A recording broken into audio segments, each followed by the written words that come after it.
చంద్రబాబును కోరినట్టుగా కూడా మనకు సమాచారం అందుతుంది. సహజంగా ఇప్పటి వరకు ఉన్న మనకు సమాచారం ప్రకారం ఈ నెల 9వ తేదీన రాజధాని అమరావతిలో కానీ లేకపోతే ఏ ప్రాంతం అనేది చూస్తున్నారు, మోస్ట్ ప్రాబబ్లీ రాజధాని అమరావతిలో చంద్రబాబు నాయుడు ముఖ్యమంత్రిగా ప్రమాణ స్వీకారం చేసే అవకాశం ఉంది. మంత్రివర్గ కూర్పు ఎలా ఉండాలి, ఎవరు ఎన్ని పదవులు తీసుకోవాలి, వీటికి సంబంధించి కూడా ఇంతకు ముందే మనకి జనసేన పవన్ కళ్యాణ్ పొలిటికల్ సెక్రటరీ హరిప్రసాద్ గారు కూడా ఏబిఎన్తో మాట్లాడుతూ చెప్పారు. అదంతా కూడా దానికి సంబంధించి స్పష్టమైన అవగాహన ఇరువురు నేతల మధ్య కూడా ఉంది.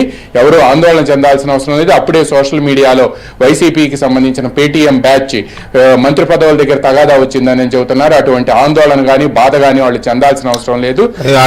వాటి గురించి ఆలోచించాల్సిన అవసరం లేదు. కానీ వాళ్ళు ఉంటాయి కొన్ని వేస్తూ ఉంటారు, గులకరాళ్ళు వేసే కార్యక్రమాలు జరుగుతూ ఉంటాయి.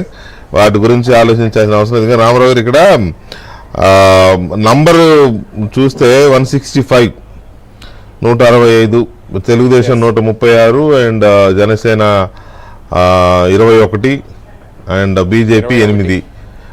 ఇవి కాకుండా అంటే ఇవన్నీ ఇంకా పూర్తిగా ప్రకటించలేదు కదా గెలుపు అని.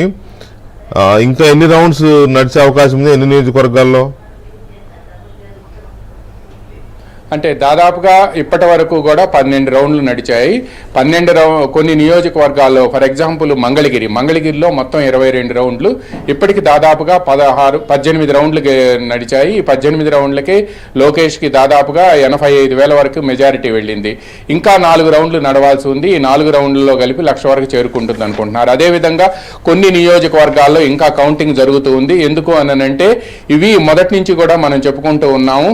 కర్నూలు జిల్లా పాణ్యం కానీ ఇటువంటి నియోజకవర్గాలన్నీ కూడా 22, 25, 26 రౌండ్ల వరకు ఉన్నాయి. అందువల్ల ఈ నియోజకవర్గాల కౌంటింగ్ మరో గంటలో పూర్తయ్యే అవకాశం ఉంది. ఇప్పటి వరకు కూడా తెలుగుదేశం పార్టీకి విన్ అయిన నియోజకవర్గాలు అయితే మాత్రం ఇప్పటి వరకు మనకు వచ్చిన సమాచారం ప్రకారం 130 నియోజకవర్గాలకు సంబంధించి విన్ అయినట్టుగా కూడా వచ్చింది. ఇంకా 4 నియోజకవర్గాలకు సంబంధించిన ఫలితాలు అంటే ఓట్ల లెక్కింపు జరుగుతుంది, రావాల్సి ఉంది.